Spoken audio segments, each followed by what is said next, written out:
আসসালামু আলাইকুম সম্মানিত দর্শক শ্রোতা।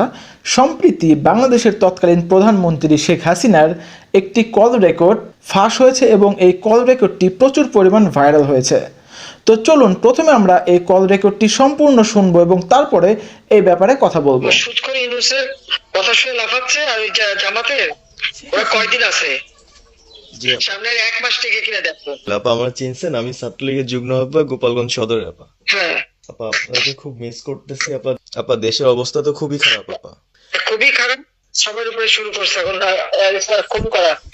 আপা আর ওই যে আজকে গতকালকে রাতে তো আপনার পার্টি অফিস থেকে 6 জনকে গ্রেপ্তার করছে, মানে গোপালগঞ্জের পার্টি অফিস থেকে আপা।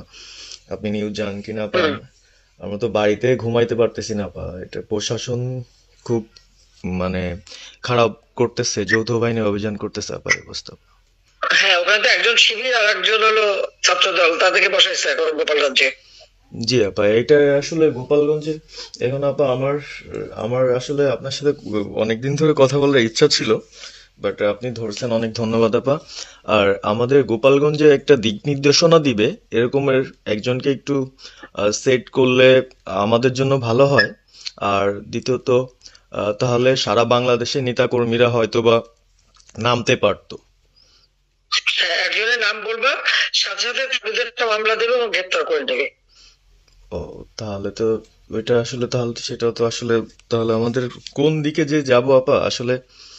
না, নিজেদেরই করতে হবে, যে যেখানে যার অবস্থান থেকে কাজ করতে হবে। আপা আমার ইউনিয়ন হলো বুড়াশি ইউনিয়ন। এই যে আপনি যে নৌকায় করে চলতেন, মানে যে রাস্তা দিয়ে যেতেন। জি। হ্যাঁ, আমি চিনি। জি আপা। যার যার এলাকা নিয়ে সে কাজ করতে হবে আর সবাইকে সাবধান করতে হবে। আর এই গোপালগঞ্জ যা বলছে, গোপালগঞ্জ যখন হাত দিচ্ছে, জি তো আপা। গোপালগঞ্জে যে হাত দেয় তার কিন্তু হাত পড়ে।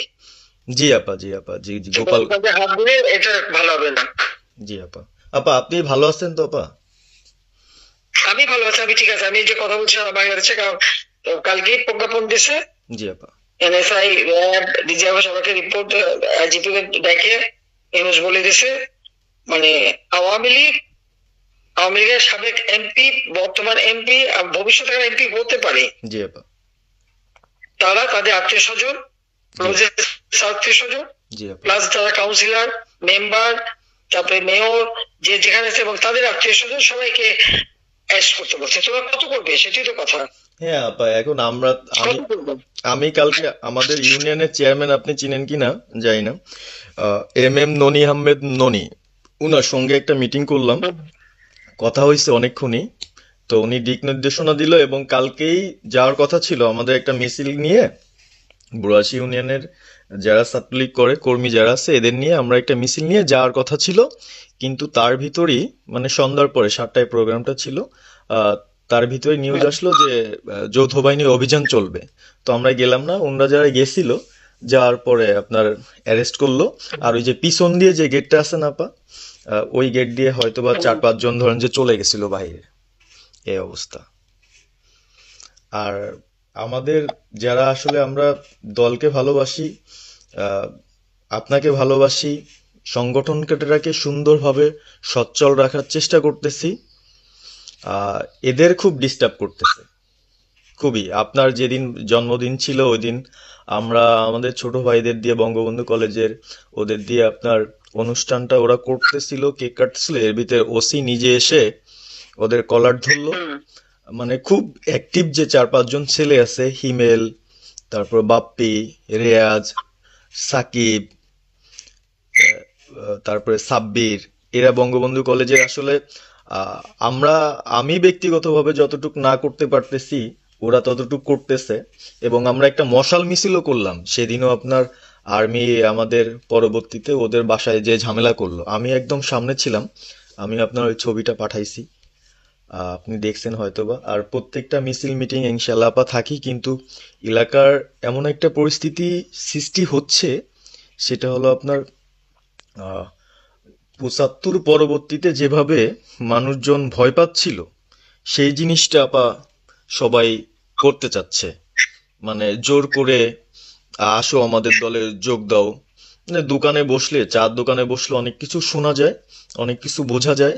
কিন্তু এখন আহ, আমাদের দরকার সারা বাংলাদেশে, মানে আমার ক্ষুদ্র জ্ঞান থেকে বলতেছি, সারা বাংলাদেশে যে একটা সংগঠনটা চালাবে, আপনি সভাপতি থাকবেন এবং ভারপ্রাপ্ত যদি কাউকে কোনো দেওয়া যায় যাকে ভালো মনে করেন, তাহলে আমাদের সারা 64 জেলা। জি আপা, দাঁড়াও, এত পাকা কথা এখন বলার সময় না। সরি আপা।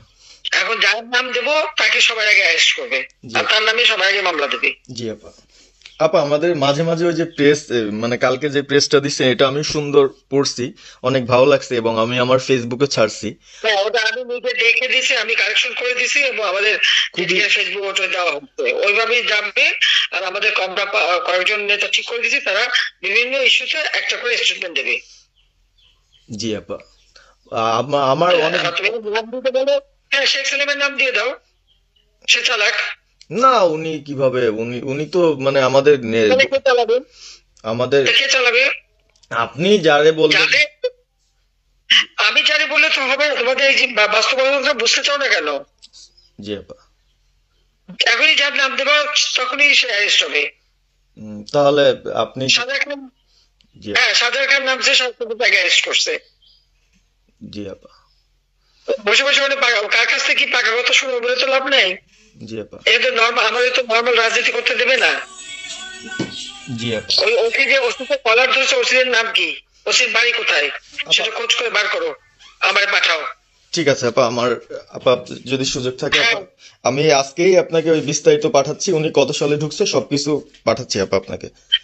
সবকিছু দাও, বললো যে 1 মাঘের শীত যায় না। ঠিক আছে আপা। 15 বছর দেশ বেতন ভাতা বাড়াইছি, রেশন বাড়াইছি, এই পুলিশের সবকিছু করে দিচ্ছি, জি আপা। আর্মিদের করে দিচ্ছি, এই পর্যন্ত যে পর্যন্ত সব আমার 2 বছর পাওয়া। জি আপা। আর এখন একেবারে ওই সুদ করে ইউনুসের কথা শুনে লাফাচ্ছে, আর ওই জামাতের ওরা কয়দিন আছে, জি আপা। সামনের 1 মাস থেকে কিনে দেখো। জি আপা। জি আপা, দোয়া করেন আপা। আর আমি আপনাকে 1 মাস থেকে কিনে দেখো, তখনই আপনারা যারা বেশি বাড়াবাড়ি করেন কোথায় যাবেন সেটা বুঝে নিয়েন।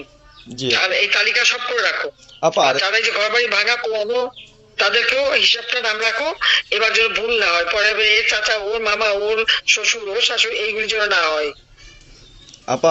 এবার গুইনে গুইনে গুইনে গুইনে হিসাব নেওয়া হবে। জি আপা। জি আপা। আমি গত 2001 কিচ্ছু বলিনি, আমি 2009 সরকার এসেও আমি ওসব কাউকে কিছু বলি না, আমি দেশের উন্নয়ন করছি।